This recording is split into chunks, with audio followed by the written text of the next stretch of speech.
बिहार से कब जाति खत्म होगी? क्योंकि और कोई भी उसी बिरादरी का अगर कोई ढूँढता है, तो एक ही बात बोला जाता है कि यहाँ पर जाति की वजह से उनको पूछा जा रहा है। देखिए, धीरे-धीरे लोगों में बदलाव आ रहा है। कमोबेश 20-25 सालों में लालू जी या नीतीश जी की जो सरकार रही, उन लोगों ने कास्टिज़्म को डीप रूटेड किया, उसको जड़ों में डाला और पढ़ाई-लिखाई का माहौल नहीं बनाया। लेकिन अब लोगों ने देखा है कि आदरणीय चिराग पासवान जी बिहार के ट्रांसफॉर्मेशन के लिए काम करते हैं, बिहार के भविष्य के लिए काम करते हैं और उनसे उनके प्रति एक क्रेडिबिलिटी का भाव है। तो जहां हमारे नेता जाएंगे वहां क्लीन स्वीप तो होगा ही। 40 की 40 सीटें, मैं एक पार्टी का वर्कर होने के नाते मैं भी कह रहा हूं कि 40 की 40 सीटें हम लोग जीतेंगे। एक आखिरी सवाल कि क्या चाहते हैं हम लोग, चिराग पासवान केंद्रीय मंत्री बने या सीएम?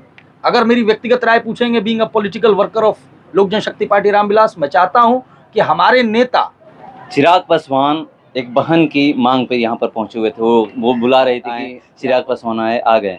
यहाँ पर मैं जितने भी लोगों से बात किया वो लोग कह रहे हैं कि अब चिराग पासवान को हम लोग सीएम बनाएंगे। क्या लगता है कि 2025 में जो जनता जिस तरह से खास करके युवा चिराग पासवान के पीछे हैं, लग रहा है आप लोगों को, पार्टी को, कि क्या 2025 में चिराग पासवान को सीएम बना देंगे ये लोग? चिराग पासवान को बनाना ही चाहिए। इसका कारण ये है कि चिराग पासवान नेता बनने के लिए संकल्पित नहीं है, बेटा बनने के लिए। अभी आपने कहा कि उस बच्ची ने कहा कि मेरा भाई आ जाएगा, तो जब तक ये भाव आ जाए कि वो मेरा भाई है, वो नेता का भाव ना हो, वो भाई का और बेटा का और भतीजे का जब भाव आता है तो वह परिवार होता है। और पूरे बिहार की आम आवाम, आप देख रहे होंगे जहाँ भी हमारे नेता जा रहे हैं, जिस तरीके से लोग उनको आलिंगन करने के लिए, उनको सुनने के लिए, उनको देखने के लिए जो बेकरार लोग हैं, उसका कारण ये है कि हमारे नेता बिहार में अब तक लोग लड़ाई लड़ते थे राज करने के लिए, और हमारे नेता बिहार पे लड़ाई लड़ते हैं नाज करने के लिए। और नाज कब होगा? जब आप अपने कुल, खानदान, घर, समाज, राष्ट्र के लिए गौरव का विषय बनेंगे। और जो हमारे नेता गौरवपूर्ण कार्य करते हैं और गौरवशाली बिहार बनाने के लिए संकल्पित हैं। तो यहाँ पर डीएम एसपी नहीं पहुँचते हैं, और ये बहन की मांग थी कि जब सीएम की हम लोग क्या बात करें, जब यहाँ के डीएम नहीं आते हैं। और झारखंड की बात करें तो मैं खुद वहाँ पे था, राज्यपाल, सीएम और यहाँ तक कि तमाम अधिकारी पदाधिकारी जो सीएम के साथ रहते हैं, जो राज्यपाल के साथ रहते हैं, डीजीपी से लेकर तमाम लोग पहुँचे हुए थे, एक शहीद के, जो कि जबकि ये सिपाही हैं, पहुँचे हुए थे। मगर यहाँ पर क्यों नहीं लोग पहुँचते हैं? शहीदों के साथ ऐसा क्यों बिहार में हो रहा है?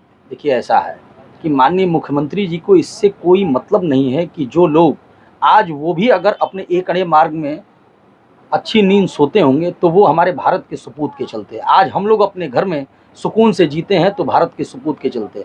अगर भारत के सपूत के प्रति सम्मान नहीं है तो क्या वो बिहार की आम आवाम, जो साधारण लोग हैं, उनके प्रति वो क्या सम्मान रख सकते हैं? तो ये तो आप लोग को समझना है और लोगों के बीच लेके जाना है कि वो बिहार के लिए संकल्पित नहीं है, वह कुर्सी के लिए संकल्पित हैं। वो चाहते हैं कि कैसे मैं कुर्सी पे बना रहूं, मैं कैसे जोड़ तोड़ करके मुख्यमंत्री बना रहा हूं। तो मुख्यमंत्री बनना एक मेटलिस्टिक अप्रोच है, और बेटा बनना जो है वह सामाजिक समन्वय, पारिवारिक समन्वय और गौरवशाली और गौरवपूर्ण इतिहास बनाने के लिए होता है, जो हमारे नेता जिसके लिए संकल्पित है। एक और बातें हो रही है, जैसे ही उन शहीद गौतम की बहन कहती हैं कि चिराग पासवान आए, यहाँ पर जाति को जोड़कर देखा जाने लगा कि चिराग पासवान भी उन्हीं जाति से आते हैं, इसीलिए वो बुला रही हैं। नहीं, देखिए, मैं इस बात को ऐसे कहना चाहूँगा कि हमारे नेता न धर्म की बात, न जात की बात, जो सबकी करे बात, उसका नाम है चिराग पासवान। अब हमारी बहन ने ये इच्छा जाहिर की कि चिराग पासवान जी आएँ। लोग इसको भले पॉलिटिकल रंग दे सकते हैं, इसको कास्टिज़्म का रंग दे सकते हैं। हमारे नेता किसके यहाँ नहीं गए? अभी हाल फिलहाल में नीलेश मुखिया जी के घर गए, अभी इनके घर गए, अभी आपने देखा अररिया में हुआ था, उनके घर गए। अभी तमाम ऐसे कोई ज़िले नहीं हैं और ऐसी कोई जाति नहीं है कि जिस जाति को चिराग पासवान ने अपना न समझा हो। तो आदरणीय चिराग पासवान जी किसी जाति के नेता नहीं है, वो जमात के नेता है। बिहार से कब जाति खत्म होगी? क्योंकि और कोई भी उसी बिरादरी का अगर कोई ढूंढता है, तो एक ही बात बोला जाता है कि यहाँ पर जाति की वजह से उनको पूछा जा रहा है। देखिए, धीरे-धीरे लोगों में बदलाव आ रहा है।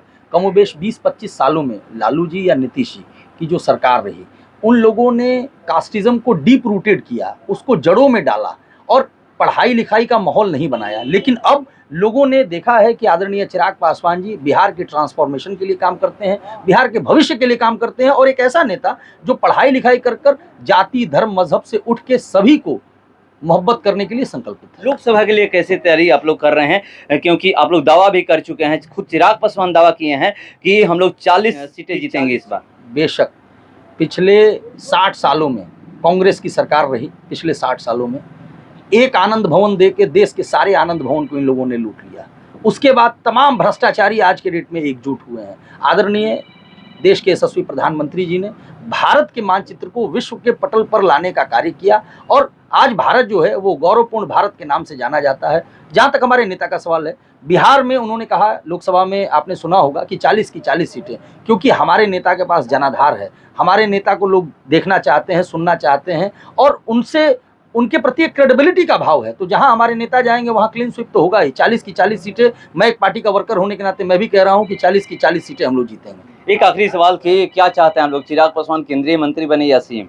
अगर मेरी व्यक्तिगत राय पूछेंगे, being a political worker of लोक जनशक्ति पार्टी रामविलास, मैं चाहता हूं कि हमारे नेता बिहार में नेता बन के कार्य नहीं करते हैं, बिहार में बेटा बन के कार्य करते हैं और बिहार की तमाम आम आवाम, बिहार की जितनी माताएं हैं, बहनें हैं, भाई हैं, बहन हैं, हम सब चाहते हैं कि वह चिराग पासवान जी बिहार के बेटा बनकर, मुख्यमंत्री बनकर बिहार को ट्रांसफॉर्मेशन के दौर की तरफ लेके जाएं।